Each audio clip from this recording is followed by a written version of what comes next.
Have you ever felt a shift? In someone you thought you knew? A change in the air? A quietening of the soul?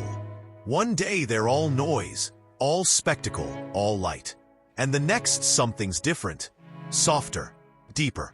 You felt it, didn't you? When you first pressed play on Harry's house. You were expecting the rock star, the glitter, the roar. But someone else showed up. Someone who felt familiar. Like a memory you couldn't quite place. What if the key to understanding Harry Styles' most radical transformation wasn't hidden in an interview? What if it wasn't David Bowie or Fleetwood Mac or any of the usual suspects? What if the biggest influence on Harry's sound was a quiet storm from Texas with a guitar and a floral dress? We all know Harry doesn't play by the rules.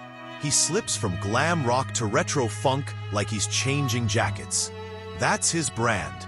But the leap from Fine Line to Harry's house wasn't a leap. It was a landing, a settling. Suddenly, the sound became gentler, earthier, nostalgic in a completely different key. Less leather, more linen. Less glitter, more golden hour. And if you really listened beneath the twangy acoustics, the spacey reverb, the raw, aching vulnerability, there was an echo, a ghost in the machine, not singing, but shaping. Kacey Musgraves, she never wrote a single lyric for him. She never appeared on a track. But make no mistake, her fingerprints are all over this evolution. This is the story of how one artist can change another, not with a collaboration, but with a vibe, a frequency. Because some artists don't just shape a genre, they shift other artists. Act 1. The tour that changed everything. It didn't start in a studio. There were no cryptic selfies, no tease duets, no industry rumors. It started with a choice that, at the time, seemed almost random. The year is 2019. Harry Styles is in the middle of Live on Tour. He's a global icon proving he can command a stage alone. The energy is electric, explosive.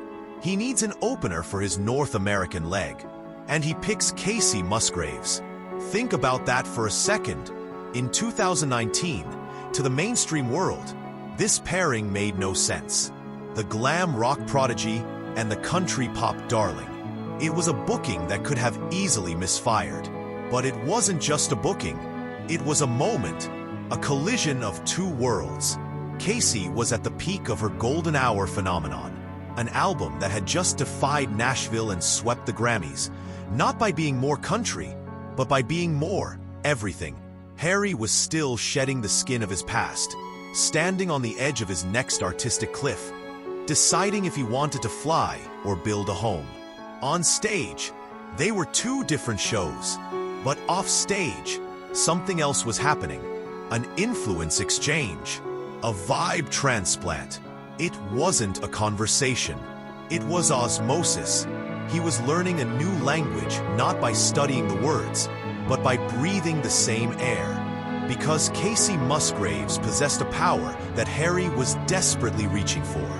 It wasn't the power to fill a stadium with noise. He already had that. It was the power to fill it with quiet. She wasn't just genre-bending. She was genre-unbothered. Her rebellion wasn't loud. It was graceful. And Harry, the man who thrived on loud, was watching. He was craving that kind of artistic freedom. The kind that whispers rather than shouts. The kind that wounds gently, not theatrically. They may not have written a song together on that tour. But Kacey's artistry gave Harry something far more valuable. Proof. Proof that softness could still stun. That quiet could be the most powerful sound in the room. Act 2. The soft revolution. To understand Kacey's invisible hand on Harry's work, you have to understand what she started. A soft revolution. Her rebellion wasn't in your face. It was wrapped in satin, whispered through wind chimes, sung while driving through a golden hour haze. Her masterpiece, Golden Hour, didn't just change country music. It sent a ripple across the entire musical landscape. It made vulnerability cool. It made sadness feel beautiful. But most importantly, it proved you could tell your entire emotional truth without ever raising your voice. Now, hold that thought and look at Harry. His debut album was a statement. Sign of the times. Kiwi. It was epic, operatic, loud. He built a castle of sound to prove he could. But then the pivot. First with flashes in fine line, then fully realized in Harry's house. The sound softens. The production breathes. The lyrics ache, but they never scream. He built the castle, then walked out to sit in the garden. Suddenly, you hear songs like Canyon Moon, Matilda, and Little Freak, and they don't just sound country adjacent. They feel like emotional cousins to Kacey's Slow Burn, Space Cowboy, and Oh What a World. Not in their melody, but in their method. The lesson Kacey taught a generation of musicians, whether they knew it or not, was this: you don't have to belt your pain from a mountaintop. You can hum it in your kitchen, and it will still shatter hearts. That is the soft revolution Harry Styles joined. And together, they became accidental figureheads for a new way of being an artist, where reflection is power, where a man's strength can be in his fragility, where softness isn't an absence of an edge, it's the boldest kind of control. Act 3. The fingerprints in the music. If you really want to find Kacey Musgraves in Harry Styles' music, you don't need a feature credit. You need headphones. You need patience. You need to listen for what's not there. The space between the notes. Let's be specific. Start with Canyon Moon, a bright, breezy, retro folk tune. But listen closer. Underneath that sunny disposition is a deep, wistful melancholy. A song that sounds happy, but is about the ache of being somewhere else. Now, put on Kacey's Golden Hour. I know in my soul that you're my golden hour. Same feeling, that weightless, sun-drenched sadness, hiding heartbreak in deceptively light harmonies. It's not a sound, it's a feeling. Then there is Matilda. This is it. This is arguably Harry's most Kacey-coded track in existence. Just a man, a guitar, and a quiet word of empathy. You don't have to be sorry for leaving and growing up. That line, that sentiment, it feels like it was lifted directly from the Golden Hour universe. It's a song about giving someone else emotional permission. It's not about Harry's pain. It's about bearing witness to someone else's. Now, rewind to Kacey's album and find the track Mother. It's 1 minute and 18 seconds long. No chorus, just a fleeting, devastating emotional snapshot. It proves that a song doesn't need to be an epic to be a masterpiece. Harry absorbed that power. In Harry's house, he didn't just write anthems. He wrote interludes of emotional truth. Grape Juice, Little Freak, songs that feel like you're eavesdropping on a diary. Little Freak in particular, a song so restrained, so sparsely arranged, that it practically aches with what is being held back. That is Kacey's superpower, the art of restraint. And it's not just the music, it's the visuals. Both artists trade in the same aesthetic metaphors. Sunlight, house plants, Polaroid colors, open skies. Their work feels lived in, domestic, interior, like you're being led into a private room, a space not meant for you. And that's what makes it so irresistible. This isn't about one artist copying another. This is about one artist seeing another open a door and having the courage to walk through it. Act 4. The courage to be quiet. Some will say this shift was just a vibe, a phase, a flirtation with acoustic guitars and vintage filters. But that's missing the point. It wasn't random. Harry didn't just change his sound. He changed his posture. He moved from external flair to internal truth, from flamboyance to fragility. And Kacey Musgraves didn't just inspire the aesthetics, She inspired the courage it takes to get there. Do you understand what a risk that is? For a global male pop icon, whose entire career was built on spectacle and charisma, softness is a gamble. Introspection can get you called boring. Subtlety can be misread as lacking energy. The stadiums expect fireworks. He gave them a campfire. Kacey built an empire on whispers, in a genre and an industry that demands you shout. She proved it could be done, and Harry watched.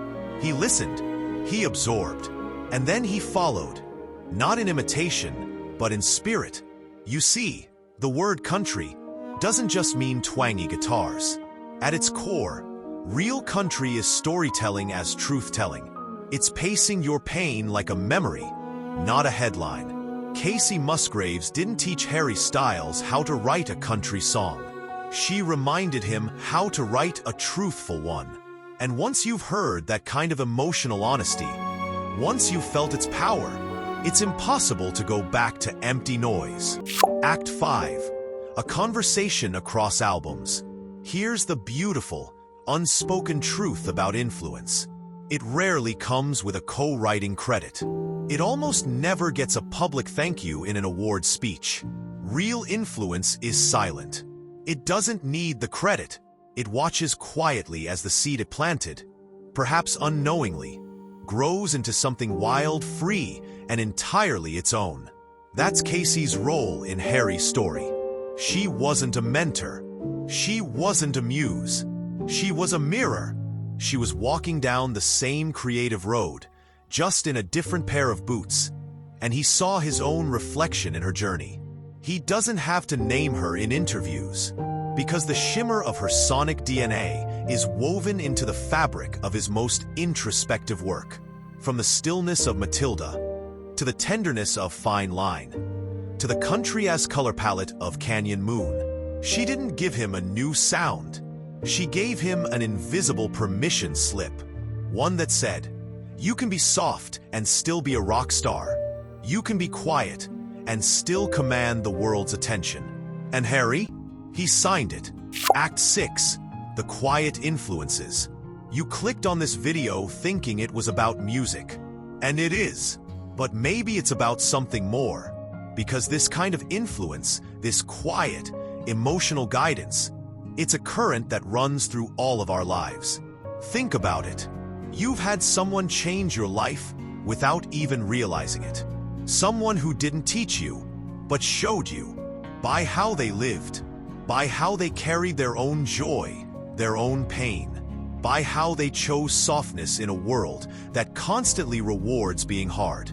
A friend whose quiet confidence made you braver. A parent whose gentle way of listening taught you more than any lecture. And maybe, just maybe, you've been that person for someone else, and you don't even know it. Kacey Musgraves and Harry Styles never needed to record a duet. Their art is already in a quiet conversation across albums.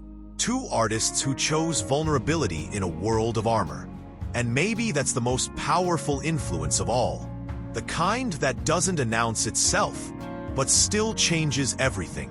So now, the question isn't about them anymore. It's about you. Who shaped your voice? Without ever knowing it? Who gave you the permission you needed? Just by being themselves?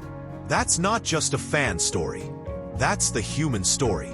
If this story resonated with you, tell us in the comments. Who has been your Kacey Musgraves? Your quiet influence? Let's fill this space with the names of the people who changed us in the quietest, most profound ways. And if someone specific popped into your mind, consider sending this to them. Let them know their softness was, in fact, a superpower. Subscribe for more stories hidden between the notes. Because the best music isn't just what we listen to, it's what we become after we press pause.